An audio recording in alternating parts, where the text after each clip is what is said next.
जय श्री कृष्ण। राधे कृष्ण। ओम नमो भगवते वासुदेवाय। अब भगवान कर्मों के तत्व को जानने की प्रेरणा करते हैं। कर्म करते हुए निर्लिप्त रहना ही कर्म के तत्व को जानना है, जिसका वर्णन आगे 18वें श्लोक में किया गया है। कर्म स्वरूप से एक दिखने पर भी अंतःकरण के भाव के अनुसार उसके तीन भेद हो जाते हैं: कर्म, अकर्म और विकर्म। सकाम भाव से की गई शास्त्र विहित क्रिया कर्म बन जाती है। फिर इच्छा, ममता और आसक्ति से रहित होकर केवल दूसरों के हित के लिए किया गया कर्म अकर्म बन जाता है। विहित कर्म भी यदि दूसरे का अहित करने अथवा उसको दुख पहुंचाने के भाव से किया गया हो तो वह कर्म विकर्म बन जाता है। निषिद्ध कर्म तो विकर्म ही है ही। निर्लिप्त रहते हुए कर्म करना ही अकर्म के तत्व को जानना है, जिसका वर्णन आगे 18वें श्लोक में किया गया है। कामना से कर्म होते हैं। जब कामना अधिक बढ़ जाती है तब विकर्म पाप कर्म होते हैं। दूसरे अध्याय के 48वें श्लोक में भगवान ने बताया है कि अगर युद्ध जैसी हिंसा युक्त घोर कर्म भी शास्त्र की आज्ञा से और समता पूर्वक अर्थात जय पराजय, लाभ हानि और दुख सुख को समान समझकर किया जाए तो उससे पाप नहीं लगता। तात्पर्य यह है कि समता पूर्वक कर्म करने से दिखने में विकर्म होता हुआ भी वह अकर्म हो जाता है। शास्त्र निषिद्ध कर्म का नाम विकर्म है।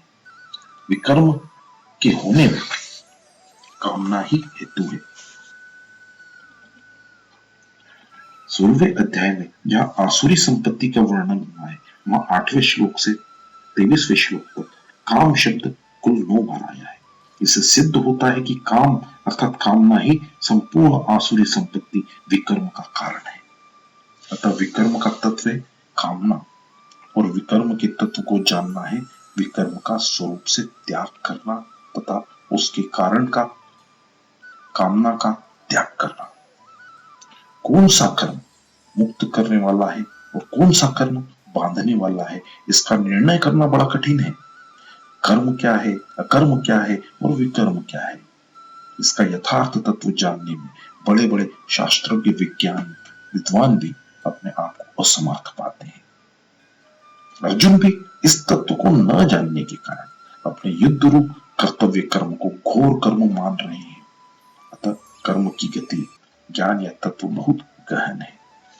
शंका यह उठती है कि इस 17वें श्लोक में भगवान ने यह कहा है कि विकर्म का तत्व भी जानना चाहिए, परंतु 19वें से 23वें श्लोक के प्रकरण में भगवान ने विकर्म के विषय में कुछ नहीं कहा है। फिर केवल इस श्लोक में ही विकर्म की बात क्यों कही गई है? समाधान यह है कि 19वें श्लोक से 23वें श्लोक तक के प्रकरण में भगवान ने मुख्य रूप से कर्म में अकर्म की बात कही है, जिससे सब कर्म अकर्म हो जाए, अर्थात कर्म करते हुए भी बंधन न हो। विकर्म कर्म के बहुत पास पड़ता है, क्योंकि कर्म में कामना ही विकर्म का मुख्य हेतु है। या तो कामना का त्याग करने के लिए तथा विकर्म को निष्कृष्ट बताने के लिए भगवान ने विकर्म का नाम लिया है। जिस कामना से कर्म होते हैं उसी कामना के अधिक बढ़ने पर विकर्म होने लगते हैं, परंतु कामना नष्ट होने पर सब कर्म अकर्म हो जाते हैं। इस प्रकरण का खास तात्पर्य अकर्म को जानने के लिए ही है, और अकर्म होता है कामना का नाश होने पर। कामना का नाश होने पर विकर्म होता ही नहीं, अतः विकर्म के विवेचन की जरूरत ही नहीं है। इसलिए इस प्रकरण में विकर्म की बात नहीं आई है। दूसरी बात, पापजनक और नरकों की प्राप्ति कराने वाला होने के कारण विकर्म सर्वथा त्याज्य है, इसलिए भी इसका विस्तार नहीं किया गया है। हाँ, विकर्म के मूल कारण कामना का त्याग करने का भाव इस प्रकरण में मुख्य रूप से आया है। इस प्रकार विकर्म में मूल कामना के त्याग का वर्णन करने के लिए इस श्लोक में विकर्म को जानने की बात कही गई है। परिशिष्ट भाव यह है कि हमारे लिए और दूसरों के लिए अभी और परिणाम में किस कर्म का क्या फल होता है, यह समझना बड़ा कठिन है। किसी कर्म को करने में मनुष्य अपना हित समझता है पर हो जाता है अहित। वह लाभ के लिए करता है पर हो जाता है नुकसान। वह सुख के लिए करता है पर मिलता है दुख। कारण कि कर्तव्य अभिमान व फल इच्छा सुख आसक्ति रहने के कारण मनुष्य कर्मों की गति को नहीं समझ सकता। अब भगवान कर्मों के तत्व को जानने वाले मनुष्य की प्रशंसा करते हैं। कर्म में अकर्म देखने का तात्पर्य है कर्म करते हुए अथवा न करते हुए उससे निर्लिप्त रहना, अर्थात अपने लिए कोई भी प्रवृत्ति या निवृत्ति न करना। अमुक कर्म में करता हूं, इस कर्म का अमुक फल मुझे मिले, ऐसा भाव रखकर कर्म करने से ही मनुष्य कर्मों में बंधता है। प्रत्येक कर्म का आरंभ और अंत होता है, इसलिए उसका फल भी आरंभ और अंत होने वाला होता है। परंतु जीव स्वयं नित्य निरंतर रहता है। इस प्रकार यद्यपि जीव स्वयं परिवर्तनशील, कर्म और उसके फल से सर्वथा संबंध रहित है, फिर भी वह फल की इच्छा के कारण उसमें बंध जाता है। इसलिए 14वें श्लोक में भगवान ने कहा है कि मेरे को कर्म नहीं बांधते, क्योंकि कर्म फल में मेरी स्पृहा नहीं है। फल की स्पृहा या इच्छा ही बांधने वाली है। फल की इच्छा न रखने से नया राग उत्पन्न नहीं होता और दूसरों के हित के लिए कर्म करने से पुराना राग नष्ट हो जाता है। इस प्रकार राग रूप बंधन न रहने से साधक सर्वथा वितराग हो जाता है। वितराग होने से सब कर्म अकर्म हो जाते हैं। जीव का जन्म कर्मों के अनुबंध से होता है। जैसे जिस परिवार में जन्म लिया है उस परिवार के लोगों से ऋणानुबंध है, अर्थात किसी का ऋण चुकाना है और किसी से ऋण वसूल करना है। कारण कि अनेक जन्मों में अनेक लोगों से लिया है और अनेक लोगों को दिया है। यह लेन देन का व्यवहार अनेक जन्मों से चला आ रहा है। इसको बंद किए बिना जन्म मरण से छुटकारा नहीं मिल सकता। इसको बंद करने का उपाय है आगे से लेना बंद कर दे, अर्थात अपने अधिकार का त्याग कर दे और हमारे पर जिनका अधिकार है उनकी सेवा करनी आरंभ कर दे। इस प्रकार नया ऋण ले नहीं और पुराना ऋण दूसरों के लिए कर्म करके चुका दे तो ऋण अनुबंध लेन देन का व्यवहार समाप्त हो जाएगा, अर्थात जन्म मरण बंद हो जाएगा। जैसे कोई दुकानदार अपनी दुकान उठाना चाहता है तो वो दो काम करेगा। पहला जिसको देना है उसको देगा और दूसरा जिससे लेना है वो ले लेगा अथवा छोड़ देगा। ऐसा करने से उसकी दुकान उठ जाएगी। अगर वह यह विचार रखेगा कि जो लेना है वो सब का सब ले लूं तो दुकान उठेगी नहीं। कारण कि जब तक वह लेने की इच्छा से वस्तुएं देता रहेगा तब तक दुकान चलती ही रहेगी, उठेगी नहीं। अपने लिए कुछ भी न करने और न चाहने से असंगता स्वतः प्राप्त हो जाती है। कारण कि करण अर्थात शरीर, इंद्रियां, मन, बुद्धि, प्राण और उपकरण अर्थात कर्म करने में उपयोगी सामग्री संसार की है और संसार की सेवा में लगाने के लिए ही मिले हैं, अपने लिए नहीं।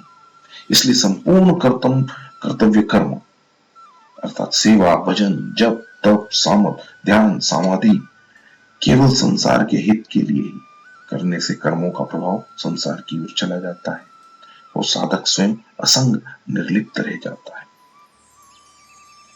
यही कर्म में अकर्म को देखना है। जब तक प्रकृति के साथ संबंध है तब तक कर्म करना अथवा न करना दोनों ही कर्म है। इसलिए कर्म करने अथवा न करने दोनों ही अवस्थाओं में कर्मयोगी को निर्लिप्त रहना चाहिए। कर्म करने में निर्लिप्त रहने का तात्पर्य है कर्म करने से हमें अच्छा फल मिलेगा, हमें लाभ होगा, हमारी सिद्धि होगी, लोग हमें अच्छा मानेंगे, इस लोक में और परलोक में भोग मिलेंगे। इस प्रकार की किसी भी इच्छा का न होना।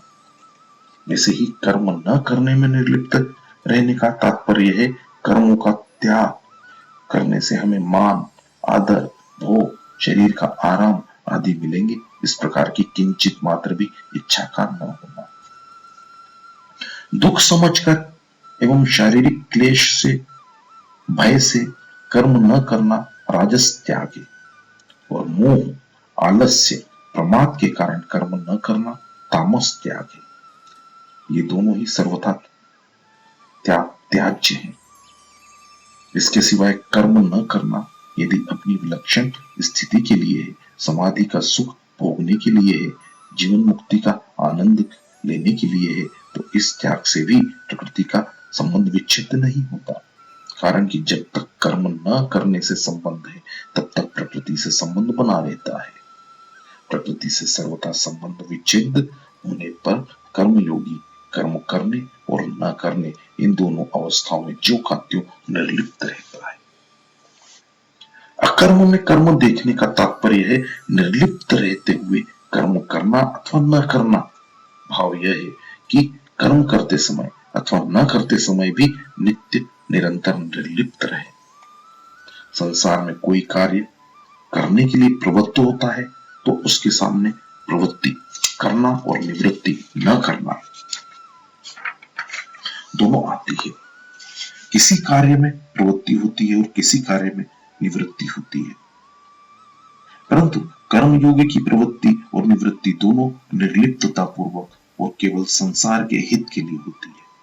प्रवृत्ति और निवृत्ति दोनों से ही उसका कोई प्रयोजन नहीं होता। यदि प्रयोजन होता है तो वह कर्मयोगी नहीं है, प्रत्युत कर्मी है। साधक जब तक प्रकृति से अपना संबंध मानता है, तब तक वह कर्म करने से अपनी सांसारिक उन्नति मानता है और कर्म न करने से अपनी पारमार्थिक उन्नति मानता है। परंतु वास्तव में प्रवृत्ति और निवृत्ति दोनों ही प्रवृत्ति है, क्योंकि दोनों में ही प्रकृति के साथ संबंध रहता है। जैसे चलना, फिरना, खाना, पीना आदि स्थूल शरीर की क्रियाएं हैं, ऐसे ही एकांत में बैठे रहना, चिंतन करना, ध्यान लगाना सूक्ष्म शरीर की क्रियाएं और समाधि लगाना कारण शरीर की क्रियाएं। इसलिए निर्लिप्त रहते हुए ही लोक संग्रहार्थ कर्तव्य कर्म करना है, यही अकर्म में कर्म है। इसी को दूसरे अध्याय के 48वें श्लोक में युगस्थ करो कर्माणि अर्थात योग अर्थात समता में स्थित होकर कर्म कर पदों से कहा गया है। सांसारिक प्रवृत्ति और निवृत्ति दोनों कर्म है। प्रवृत्ति अथवा निवृत्ति करते हुए निर्लिप्त रहना और निर्लिप्त रहते हुए ही प्रवृत्ति अथवा निवृत्ति करना। इस प्रकार प्रवृत्ति और निवृत्ति दोनों में सर्वथा निर्लिप्त रहना योग है। इसी को कर्मयोग कहते हैं। शंका यह है कि कर्म करते हुए अथवा न करते हुए निर्लिप्त रहना और निर्लिप्त रहते हुए कर्म करना अथवा न करना, इन दोनों में अकर्म अर्थात एक निर्लिप्तता ही मुख्य हुई। फिर भगवान ने कर्म में अकर्म और अकर्म में कर्म, ये दो बातें क्यों कही है? समाधान यह है कि कर्म में अकर्म और अकर्म में कर्म, इन दोनों में एक निर्लिप्तता सार होते हुए भी पहले कर्म में अकर्म में कर्म करते हुए अथवा न करते हुए दोनों अवस्थाओं में रहने वाली निर्लिप्तता की मुख्यता है, और दूसरे अकर्म में कर्म में निर्लिप्त रहते हुए कर्म करने अथवा न करने की मुख्यता है। तात्पर्य यह है कि निर्लिप्तता अपने लिए और कर्म संसार के लिए है, क्योंकि निर्लिप्तता का स्वतः संबंध स्वरूप के साथ और कर्म करने अथवा न करने का संबंध पर शरीर संसार के साथ है। इसलिए निर्लिप्तता स्वधर्म और कर्म करना अथवा न करना परधर्म है। इन दोनों का विभाग सर्वथा अलग अलग बताने के लिए ही भगवान ने उपयुक्त दो बातें कही है। कर्म में अकर्म और अकर्म में कर्म, ये दोनों बातें कर्मयोग की हैं। इनका तात्पर्य, जिसका तात्पर्य है कि प्रकृति से तो सर्वथा संबंध विच्छेद हो जाए, अर्थात करने अथवा न करने से अपना कोई प्रयोजन न रहे, और लोक संग्रह के लिए कर्मों को करना अथवा न करना। कारण कि कर्म करते हुए निर्लिप्त रहना और निर्लिप्त रहते हुए भी दूसरों के हित के लिए कर्म करना, ये दोनों ही गीता के सिद्धांत हैं। प्रवृत्ति करना और निवृत्ति न करना दोनों प्रकृति के राज्य में ही है। प्रकृति निरंतर परिवर्तनशील है, इसलिए प्रवृत्ति का भी आरंभ और अंत होता है तथा निवृत्ति का भी आरंभ और अंत होता है, परंतु इनसे सर्वथा अतीत परम निवृत्ति तत्व अपने स्वरूप का आदि और अंत नहीं होता। वो प्रवृत्ति और निवृत्ति के आरंभ में भी रहता है और अंत में भी रहता है तथा प्रवृत्ति और निवृत्ति काल में भी ज्यों का त्यों रहता है। वह प्रवृत्ति और निवृत्ति दोनों का प्रकाशक और आधार है, इसलिए उसमें न प्रवृत्ति है और न ही निवृत्ति है। इस तत्व को समझने के लिए और उसमें स्थित होकर लोक संग्रहार्थ यज्ञार्थ कर्म करने के लिए यहाँ कर्म में अकर्म और अकर्म में कर्म ये दो बातें कही गई है। जो पुरुष कर्म में अकर्म देखता है और अकर्म में कर्म देखता है अर्थात नित्य निरंतर निर्लिप्त रहता है, वही वास्तव में कर्म तत्व को जानने वाला है। जब तक वह निर्लिप्त नहीं हुआ है अर्थात कर्म और पदार्थ को अपना और अपने लिए मानता है, तब तक उसने कर्म तत्व को समझा ही नहीं। परमात्मा को जानने के लिए स्वयं को परमात्मा से अभिन्नता का अनुभव करना होता है और संसार को जानने के लिए स्वयं को संसार क्रिया और पदार्थ से सर्वथा भिन्नता का अनुभव करना होता है। कारण कि वास्तव में हम स्वरूप से परमात्मा से अभिन्न और संसार से भिन्न हैं, इसलिए कर्मों से अलग होकर अर्थात निर्लिप्त होकर ही कर्म तत्व को जान सकते हैं। कर्म आदि अंत वाले हैं और मैं स्वयं जीव नित्य रहने वाला हूं, अतः मैं स्वरूप से कर्मों से अलग निर्लिप्त हूं। इस वास्तविकता का अनुभव करना ही जानना है। वास्तविकता की तरफ तह में बैठे बिना जानना हो ही कैसे सकता है। जैसे काजल की कोठरी में प्रवेश करके भी काजल से सर्वथा निर्लिप्त रहना साधारण बुद्धिमान का काम नहीं है, ऐसे ही संपूर्ण कर्तव्य कर्मों को करते हुए भी कर्मों से सर्वथा निर्लिप्त रहना साधारण बुद्धिमान के वश का काम नहीं है।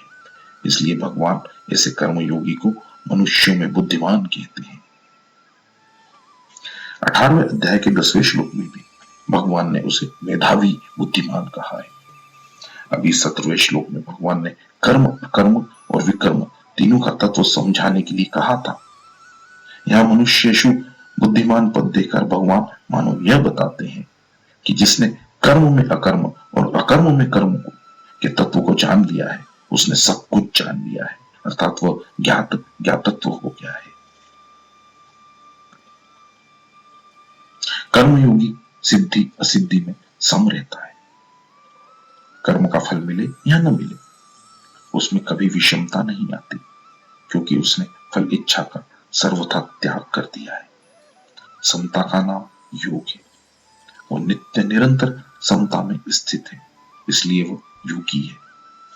प्राणी मात्र परमात्मा से स्वतः सिद्ध प्राणी मात्र का परमात्मा से स्वतः सिद्ध नित्य योग है, परंतु मनुष्य ने संसार से अपना संबंध मान लिया है, इसी से वह उस नित्य योग को भूल गया है। तात्पर्य यह है कि जल के साथ अपना संबंध मानना ही परमात्मा के साथ अपने नित्य संबंध को भूलना है। कर्मयोगी फल इच्छा, ममता और आसक्ति का त्याग करके केवल दूसरों के लिए ही कर्तव्य कर्म करता है, जिससे उसका जल से माना हुआ संबंध टूट जाता है और उसे परमात्मा से स्वतः सिद्ध नित्य योग की अनुभूति हो जाती है। इसलिए उसे योगी कहा जाता है। युक्त पद में यह भाव है कि उसने प्राप्त करने योग्य तत्व को प्राप्त कर लिया है, अर्थात वो प्रापव्य हो गया है। जब तक कुछ पाना शेष रहता है तब तक करना शेष रहता है, अर्थात जब तक कुछ न कुछ पाने की इच्छा रहती है तब तक करने का राह नहीं मिटता। नाशवान कर्मों से मिलने वाला फल भी नाशवान ही होता है। जब तक नाशवान फल की इच्छा है तब तक कर्म करना समाप्त नहीं होता, परंतु जब नाशवान से सर्वथा संबंध छूटकर परमात्मा प्राप्ति रूप अविनाशी फल की प्राप्ति हो जाती है, तब कर्म करना सदा के लिए समाप्त हो जाता है और कर्म योगी का कर्म करने तथा न करने से कोई प्रयोजन नहीं रहता। ऐसा कर्मयोगी संपूर्ण कर्मों को करने वाला है, अर्थात उसके लिए कुछ करना अब शेष नहीं है, वह कृतकृत्य हो गया है। करना, जानना और पाना शेष नहीं रहने से वह कर्मयोगी अशुभ संसार बंधन से मुक्त हो जाता है। परिशिष्ट भाव यह है कि एक विभाग कर्म का है और एक विभाग अकर्म का है। इन दोनों में अकर्म ही सार तत्व है। इसलिए जो मनुष्य कर्म में अकर्म देखता है, अर्थात कर्म करते हुए निर्लिप्त रहता है, और जो अकर्म में कर्म देखता है, अर्थात निर्लिप्त रहते हुए कर्म करता है, उसके लिए कुछ भी करना, जानना और पाना शेष नहीं रहता।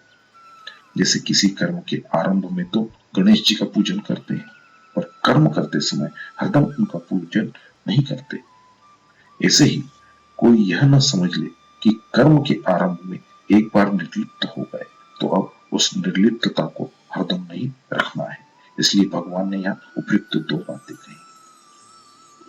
तात्पर्य है कि अपने में कभी भी लिप्तता, फल इच्छा तथा कर्तव्य अभिमान नहीं आना चाहिए, अर्थात हरदम निर्लिप्त रहना चाहिए। तीसरे अध्याय के 8वें श्लोक में भगवान ने कहा है कि कर्म न करने की अपेक्षा कर्म करना श्रेष्ठ है, और यहां बताते हैं कि कर्म करने की अपेक्षा भी अकर्म, अकर्तव्य को देखना श्रेष्ठ है, और ऐसा देखने वाले मनुष्य के लिए कुछ भी करना, जानना और पाना शेष नहीं रहता। इससे सिद्ध होता है कि मनुष्य में फल इच्छा और कर्तव्य अभिमान नहीं रहने चाहिए, क्योंकि इन दोनों से ही मनुष्य बंधता है। जय श्री कृष्ण, राधे कृष्ण, ओम नमो भगवते